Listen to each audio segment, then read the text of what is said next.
I come to you not as your host of Reaction to Romance, but as a soothsayer. Because the first video that we did at Reaction to Romance has now turned into a 3-time Amazon bestseller. Tonight, we're going to revisit the first novel that we ever reacted to. And oh yeah, we're going to turn it up a notch. Prepare for the spiciest episode yet. I'm Michael Foster, and this is Reaction to Romance.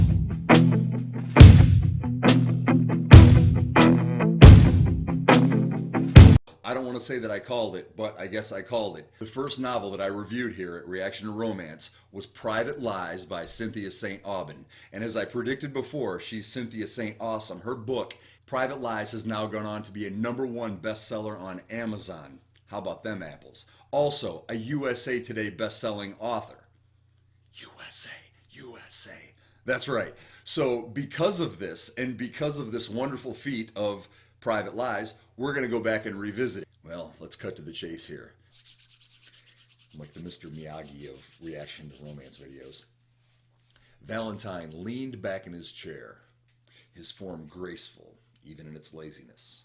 His shoe slid between mine beneath the table. I'm a businessman, Jane Avery. You want something from me? Make me an offer. An offer of what exactly? You don't need my money. You're right. His eyebrow arched as he glanced at my cleavage. I don't. I'd feel more comfortable with something else while I'm reading this. I'll be right back. Okay, I just had to remind myself of this a couple of times. If I'm going to get into character, I'm a method actor. So therefore, if I'm going to get into character, I'm going to get into character. His eyebrow arched as he glanced at my cleavage. I don't. I'm not going to let you do lines from my ass if that's what you're hinting at. What? What have we... Wow. Let's jump right in. That came out of nowhere. I've got this whole scene going on. All right, so here's what I've got going on. I got some Humphrey Bogart type looking scene that's going down at a table, and all of a sudden I'm not gonna let you do lines from my ass if that's what you're hinting at. Wow. Don't flatter yourself, Miss Avery. I wouldn't do lines from any part of your body. Not for payment. Not for pleasure. Why not? The words were out before I could stop them. First, Shepard not wanting me at his apartment. Now Valentine not wanting me to inhale drugs from my general person. This rejection was really starting to get me down. You're not my type. Pay by the hour, you mean? Out of practice. Warm, smoky breath trickled my ear as he leaned to whisper. Warm, smoky breath, huh? We need some warm, smoky breath here. Out of practice. Warm, smoky breath trickled my ear as he leaned in to whisper. 2 years in a dry dock is a long time. What? The shit? How did everyone know this? Just when I thought I'd reached my maximum density for humiliation in one day, I was proved wrong.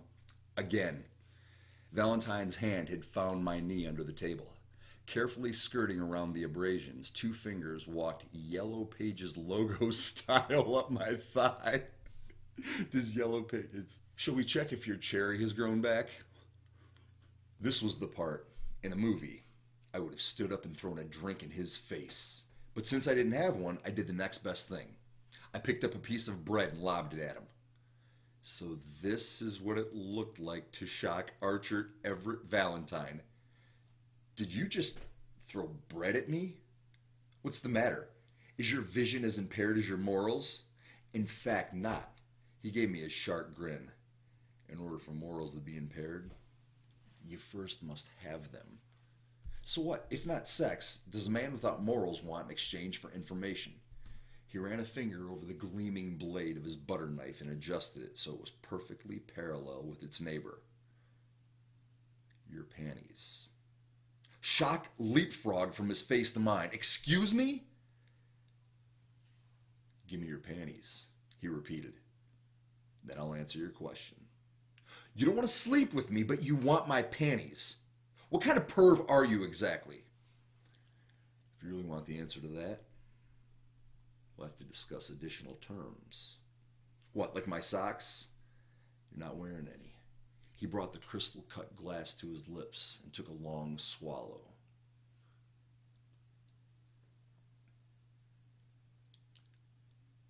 the smoky burn as it warmed its way down his neck and into his belly. So, what'll it be? What will it be? Well, I'm not going to be the one that reads it to you because this is the part where you go and check out the triple #1 bestseller on Amazon, Private Lies. The best way I could react to the scene is it was extremely hot, it was extremely steamy, but it wasn't vulgar. The line about the coke in the ass, that definitely threw me off guard, but kind of in a, I guess you could say like a Quentin Tarantino kind of way. That was the feel I got off that. But man, that one came out of left field. That was my favorite line in this.